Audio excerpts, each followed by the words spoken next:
After Sarah passed, the house felt empty in a way words couldn't fix. Lily barely spoke, but she held that necklace every night before bed. It was the only thing that made her feel safe. Karen didn't understand that kind of love. She'd never lost someone like that. She called it sentimental clutter. Her daughter Emily moved back home after college, full of noise and demands. She acted like the house belonged to her. I tried to make it work, to keep things peaceful. But there was always tension between them and Lily. Emily treated Lily like a guest, not family. Small jabs, fake smiles, eye rolls when she walked by. I noticed Karen never stopped her. If anything, she encouraged it with silence. Then I caught them looking at Lily's necklace one night at dinner. Their eyes didn't show curiosity. They showed calculation. Like they were trying to figure out its worth. I told myself it was just my imagination. But grief doesn't make people greedy. Greed is born from something colder. Days passed, and the air got heavier. Karen started making comments about sharing things as a family. Emily nodded along like she'd been waiting to hear that. Then one morning, Emily said it. Her wedding was coming soon. She wanted something meaningful for her big day. Something borrowed. And she looked straight at Lily's necklace when she said it. I felt my chest tighten. Lily froze. Emily smiled, pretending it was an innocent idea. Just for one day, she said. I told her no. Firm and final. Her face fell like she'd been insulted. You let her wear it every day, but I can't borrow it once. Before I could answer, Karen jumped in. Maybe this is a way to bring the family together. No. That word came out sharper than I intended. I told them both it wasn't negotiable. The ring was sacred. Sarah gave it to Lily, not to me, not to anyone else. It wasn't just metal and stone. It was love in physical form. Karen rolled her eyes. Emily muttered something about me, picking favorites. I didn't respond. There was nothing left to say.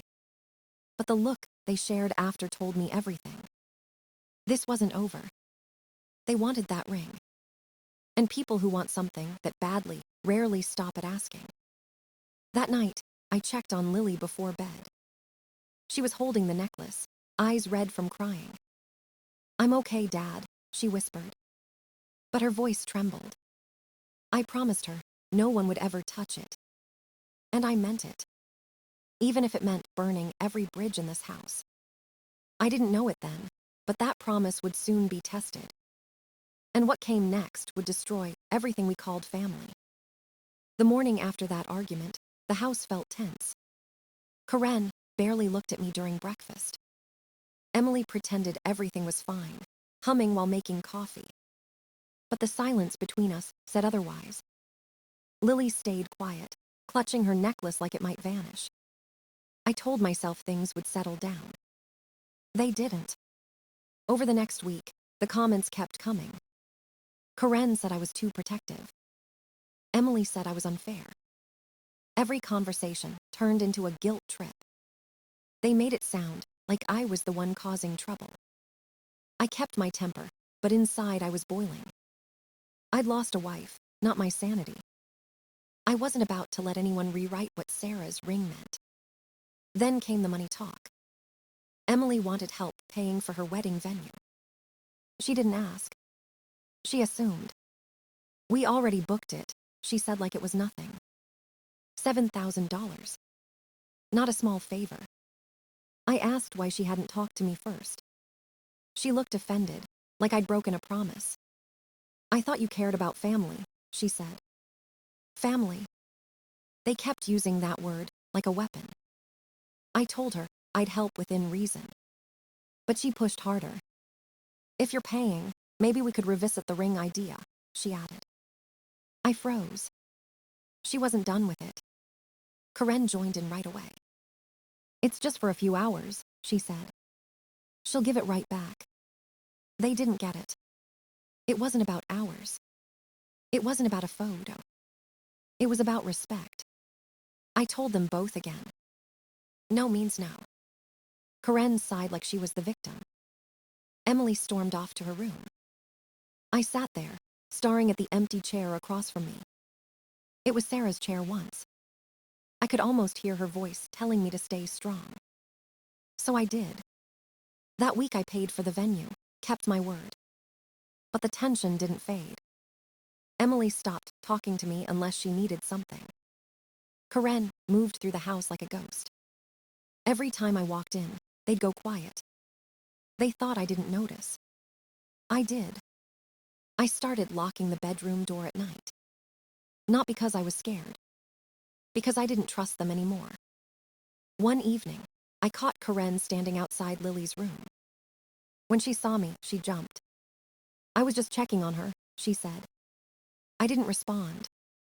I just looked at her until she walked away. Something was building. I could feel it. A storm waiting for the right moment to break. Lily tried to stay out of it. But she wasn't blind. She saw the way they watched her necklace. She told me, "Dad, I don't think they'll stop." I wanted to tell her she was wrong. But deep down, I knew she was right. The line had been drawn. And soon, someone was going to cross it. A week before the wedding, everything felt forced.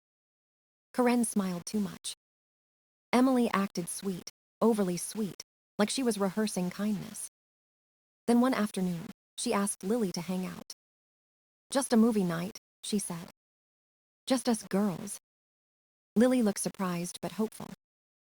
She wanted to believe people could change. I hesitated but said yes. Maybe it was a chance for peace. Maybe I was stupid to think that. They made popcorn, picked movies, laughed in the living room. For a while, it sounded normal. The sound of laughter almost felt healing. When I went to bed, I thought maybe this was a turning point. It was. At dawn, a scream shattered the quiet. Lily's scream. I ran down the hallway and burst into her room. She sat on the bed, shaking, holding a broken chain. The ring was gone. Her face was pale, her eyes wide. She kept saying, "It was here, it was right here." I looked everywhere. Under the bed, in the sheets, in the trash can. Nothing. Not even a glint of metal. Emily was still under the blanket, pretending to wake up. "What's happening?" she asked in a sleepy voice. Lily couldn't even speak. Her breathing was uneven, her hands trembling. I looked at Emily. Her expression was too calm. Too calculated. "Did you see the necklace?" I asked. She frowned. "Why are you looking at me like that?" Karen came rushing in, robe half-tied, acting shocked. "Oh no, that's terrible," she said. "Maybe it just slipped off somewhere."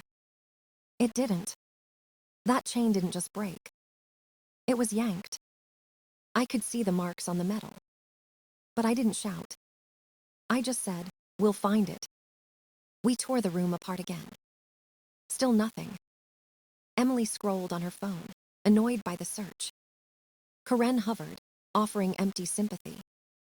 By evening, I knew the truth. The ring wasn't lost. It was stolen. Lily stopped eating that night. She sat at the table, staring at her empty plate. "I thought she was being nice," she whispered. That broke me. She blamed herself for trusting too much. I told her it wasn't her fault. But she didn't believe me. The next days were silent. Karen and Emily avoided me, whispering whenever I passed. I didn't confront them. Not yet. Instead, I started watching. I checked every pawn shop website in the area. I searched drawers when they left the house. And I set up a small camera outside Lily's door. I didn't know what I was waiting for. But something inside me said this wasn't the end. People like Emily always slip up. They get greedy. They get careless. And when that happened, I'd be ready. The day before the wedding, the house felt like a stage. Everyone pretending nothing had happened. Karen was busy arranging flowers, forcing smiles for photos. Emily moved around humming, acting like she hadn't broken anything. Lily stayed in her room. Door locked, necklace chain still on her desk. Then that morning, Jason showed up early. Emily's fiancé, polite but quiet. He carried a small white box in his hand. I thought it was a gift. It was, but not for the right reasons. Emily came running down the stairs when she saw it. Her voice was high, fake excitement, dripping from every word. "Oh my God, is that the ring?" she said. Jason smiled, confused but proud. She opened the box. My blood froze. It was Sarah's ring. Same diamond. Same engraving inside the band. I'd know it anywhere. For a moment, no one spoke. Even the air felt heavy. I stepped closer. "That's Lily's ring," I said quietly. Emily laughed too loud. "No, it just looks like it. Jason got it custom made." Jason blinked, uncertain. "Where did you buy it?" I asked. He stuttered. A jewelry shop downtown. I don't remember the name." He looked down at his shoes. Karen entered right on cue, voice sharp as glass. "What's going on?" I pointed to the ring. "That's Lily." Her tone turned defensive. "That's a serious accusation, David." I didn't look away. "It's not an accusation, it's the truth." The room exploded. Emily yelled that I was crazy. Karen shouted that I was destroying the family. Jason stood frozen, clutching the box. I said one thing. "Show me the receipt." Silence. No one moved. No one spoke. Then Karen said, "You've always hated Emily." That was the last straw. I walked to my office, pulled up the wedding contract and canceled it. No refund. $7,000 gone. Worth every cent. When they realized, the screaming started again. "How could you do this to us?" Karen cried. "You ruined everything." Emily sobbed, but there were no tears. Only rage. I said nothing. 15 minutes later, I drove to the police station. I brought Sarah's old appraisal papers, photos, the full timeline. They filed a report immediately. 2 days later, the call came. They found the pawn ticket. Emily had pawned the ring 2 weeks ago under her own name. They recovered it, same engraving, same diamond. The evidence was undeniable. The morning of the wedding, 2 squad cars pulled up outside. Emily was handcuffed in front of everyone. Karen screamed at me, called me heartless. Jason stood pale and speechless. I watched them drive away with her. For the first time in weeks, I felt calm. Because sometimes justice doesn't shout. It just arrives. After Emily's arrest, the house fell silent. No more fake smiles or wedding plans. Just quiet, heavy and sharp. Lily stayed in her room, staring at the window. I sat on the couch, numb, waiting for the next storm. It didn't take long. The front door slammed so hard the frame shook. Karen stormed in, eyes red, voice trembling with rage. "You really had her arrested," she shouted. "She's your family too." I stood up slowly. "She stole from my daughter. What did you expect me to do?" Karen stepped closer, face twisted with anger. "You destroyed her life over a stupid ring." My voice stayed calm. It wasn't about the ring, it was about respect. She laughed, bitter and cold. "Respect? You never respected me. You never moved on from Sarah." I looked at her and saw the truth. This was never about family. It was about control. "You made this house a shrine to her," she screamed. "Every photo, every story. You're obsessed with a dead woman." Her words hit, but they didn't hurt. "Not anymore." I said quietly, "Get out." She froze. "What did you say?" "You heard me. Get out." She blinked, stunned. "You're throwing me out. For what? For telling the truth." "No," I said. "For crossing every line there is." She went upstairs, yelling about lawyers, money, betrayal. I didn't follow. I didn't argue.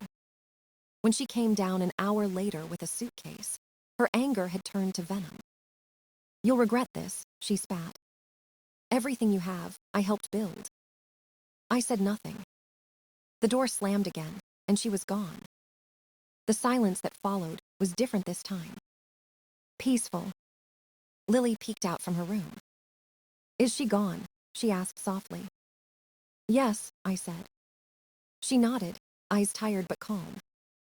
That night we made grilled cheese for dinner. We watched a cooking show and laughed for the first time in weeks. It wasn't joy, but it was relief. The kind that comes when the storm finally moves on. The next morning, I called my lawyer. I told him we were done. No second chances, no reconciliations. There's no coming back from someone mocking the dead. Karen tried calling later. I didn't answer. She left a voicemail filled with blame. Said I'd ruined everything. Said I chose a ghost over a living woman. But she was wrong. I didn't choose Sarah. I chose integrity. I chose my daughter. I chose peace. When I played that message again that night, I felt nothing. No anger, no sadness, just clarity. Some things aren't worth saving. And some people only teach you how to let go. That was the night I finally understood what freedom felt like. A week after Karen left, the divorce papers arrived. She filed first, like it was some kind of victory. Her lawyer demanded half of everything. The house, the savings, even my car. She even wanted a share of Lily's inheritance. Said she had an emotional investment in raising her. That line almost made me laugh. Karen never raised Lily. She tolerated her barely. But now, she wanted to profit from her existence. I sent everything to my lawyer and told him to fight. No mercy, no deals. We gathered bank statements, property titles, and receipts. Proof that the house was mine before the marriage. Proof that I paid every bill, every repair, every dollar. And the biggest proof of all, the police report. The ring theft. Emily's arrest. The pawn shop receipt with her name and ID. It wasn't just drama anymore. It was evidence. When the first court hearing came, Karen showed up in black. Fake tears, shaking hands, pretending to be the victim. Her lawyer called me, an unfeeling man clinging to his past. I didn't speak. My lawyer did all the talking. He laid out every fact, every receipt, every date. He showed the judge how much I'd paid for their wedding. How I covered Emily's college, her dental work, her mistakes. How I even paid $7,000 for a venue they never used. Then he showed the ring report. The engraving inside the band. The pawn ticket. The arrest record. The courtroom went silent. The judge turned to Karen's lawyer. "Is your client still pursuing the child's inheritance?" he asked. The man stammered, said it was a misunderstanding. The judge nodded slowly. "You filed it. That tells me everything I need to know." Karen's face drained of color. She looked smaller than I'd ever seen her. The ruling came 2 weeks later. I kept the house, the car, the savings. She got nothing but her clothes and her guilt. When she texted afterward, her words were soft, pitiful. I didn't realize how deep the hurt went. I just wanted peace. I didn't reply. Peace doesn't come from people who break others to feel whole. Lily didn't talk about it much. But one afternoon, I saw her on the porch with the ring. She wasn't crying. Just holding it, sunlight catching the diamond. She smiled faintly and said, "Mom would be proud of you." That was enough. Since then, the house feels lighter. No whispers.